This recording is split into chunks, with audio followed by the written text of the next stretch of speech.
In today's video, I'm going to teach you how to add quantity in Shopify. This process is straightforward and should take about 5 minutes once you get the hang of it. So let's dive right in to ensure your inventory levels are accurate and up to date. First, we need to start by logging into your Shopify account. You'll find this straightforward, especially if you're familiar with the platform.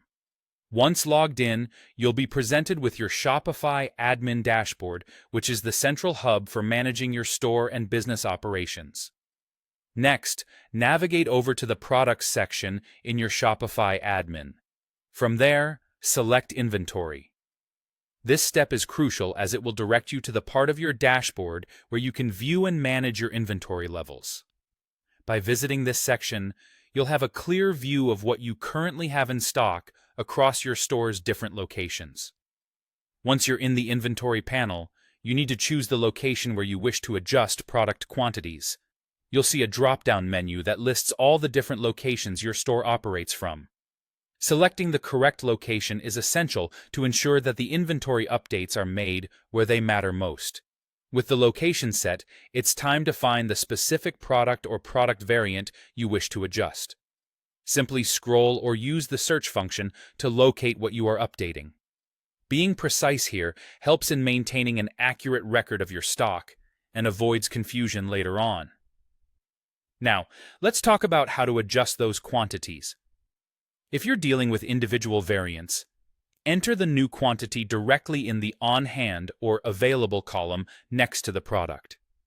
If you have multiple variants, select the ones you wish to update, and then click on Update Quantities. Enter the new quantity information for each selected variant. It's a more streamlined process for those who have numerous versions of a product and want to update them all at once. Finally, with the quantities accurately updated, be sure to click Save.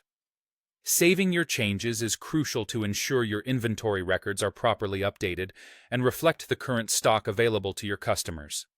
This step confirms that all your adjustments have been recorded and will now be applied to your store. And there you have it, a simple and efficient way to manage and update your Shopify store's inventory levels. Keeping these records accurate is vital for ensuring smooth operations as they directly impact order fulfillment and customer satisfaction. Thanks for following along, and don't forget to check out other videos for more tips and tricks on managing your Shopify store. Happy selling!